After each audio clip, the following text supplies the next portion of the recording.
Welcome to TRN Podcast, episode 134.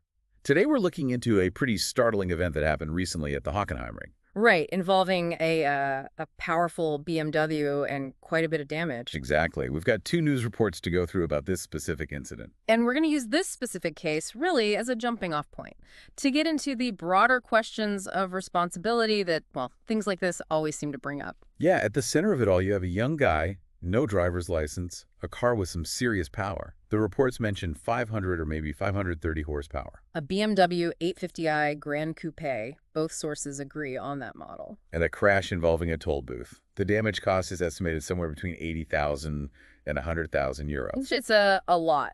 Thankfully, the three young men involved only had minor injuries. And then there's the second source we have. It's more of an opinion piece, right? It is. It draws an interesting parallel to a similar incident in Germany, another minor, no license, crashing a BMW, this time into a lamppost. And it coins this phrase, the moral accident scene. So our goal today is to kind of peel back the layers, look beyond just the headlines.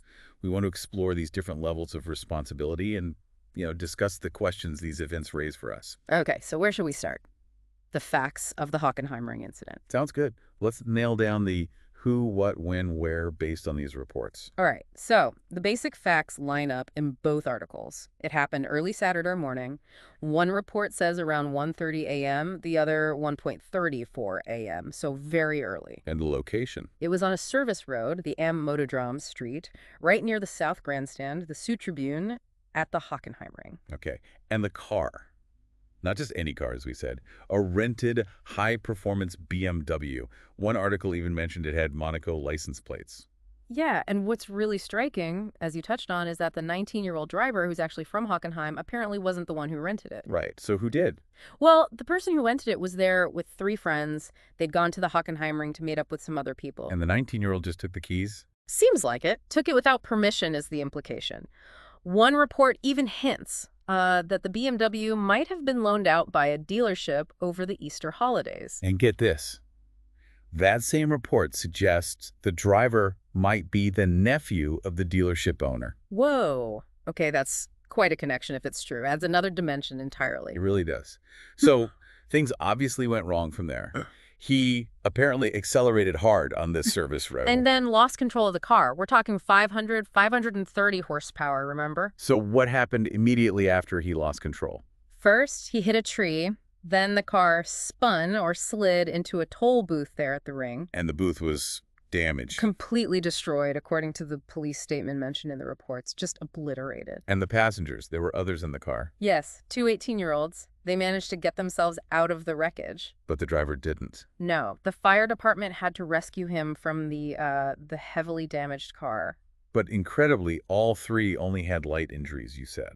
That's what the reports state. Taken to nearby hospitals. But luckily, nothing life-threatening, it seems. The property damage, though. 80 to 100,000 euros. That's massive. And the legal side for the driver, that's got to be serious, too. Oh, absolutely. The Hockenheim police are investigating him for several things. Dangerous driving, for one. Which makes sense. Then there's negligent bodily harm because his passengers were injured. Right. And, of course, driving without a license. That's a whole range of potential charges he's facing. Or just the dangerous driving charge alone. That can have pretty severe consequences, can't it? It covers actions that put others or significant property at real risk. Exactly. It's not trivial. Which inevitably makes you ask, how did this even happen? How does a 19-year-old without a license get behind the wheel of that car? And that's where the second piece, the commentary, becomes really relevant, I think, even though it focuses on a slightly different case. Yeah, tell us more about that one, the moral accident scene idea. What's powerful about that opinion piece is how it uses that other crash, the minor hitting a lamppost in a BMW, to ask this fundamental question. Who's really at the wheel in these situations? Meaning not just physically driving. Precisely. It's digging into responsibility on multiple levels. Parents, the individual, society. The article really emphasizes parental responsibility, doesn't it? It asks, how does a young person even get access to a car like that? Where were the parents or guardians? It uses this idea of parents being the first protective wall for society, which is a strong image. How do you think that applies here? I mean, the driver in the Hockenheim case is 19, technically an adult in many ways, but still young.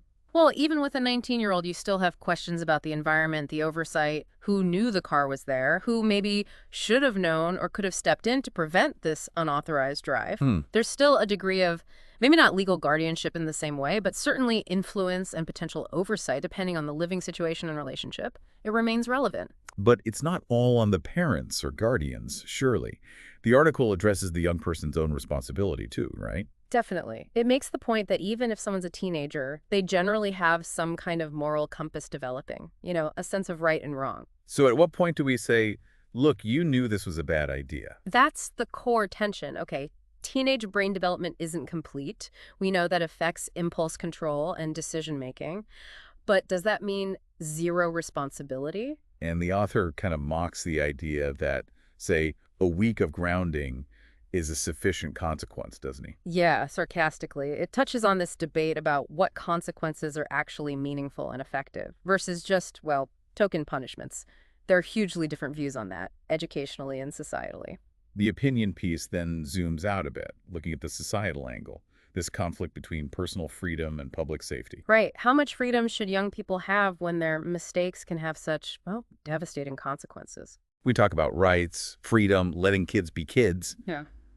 But then something like the Hockenheim crash happens. Exactly. It shows how quickly that freedom, unchecked, can turn dangerous. And the author uses this to pose some really thought-provoking questions. Like what? Things like, should cars maybe have tech built in to restrict use by underage or unlicensed drivers automatically? Interesting idea. Or should parental negligence, if it's really blatant in cases like this, potentially be a criminal offense? Wow, that's a strong suggestion. And generally, do we need fewer punishments after the fact and more focus on prevention, more proactive measures? It's fascinating how these two sources, the news reports and the opinion piece, really work together. One gives us the concrete details of the Hockenheim crash. And the other uses a similar scenario to push us into these bigger ethical and societal questions. Does the fact that the Hockenheim driver didn't rent the car himself change the fundamental questions about responsibility, do you think?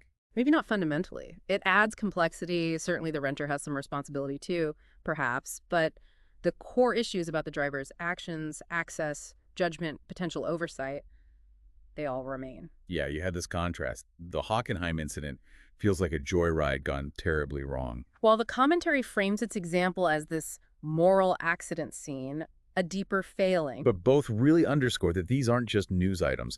They reflect our values, how we try to balance freedom with responsibility. Absolutely. So to recap the main points, we have an unlicensed young driver crashing a powerful rented BMW at the Hockenheimring. Causes a huge amount of damage, raises immediate questions about how it happened, who's accountable. And this echoes broader societal discussions highlighted by that parallel case in the commentary about youth, freedom, risk, and the consequences when things go badly wrong. Yeah, definitely leaves you with a lot to think about. Which brings us to a final thought, maybe building on those questions from the commentary. If you had to think about preventing incidents like this, considering both the specific and the wider ethical issues. What single factor do you think plays the most critical role? Is it stricter parental oversight, more personal accountability demanded from young people? Is it technological solutions on the cars themselves? Or maybe something else entirely? And maybe just as importantly, what could be the unintended side effects if we focus too heavily on just one of those things? That's something worth mulling over.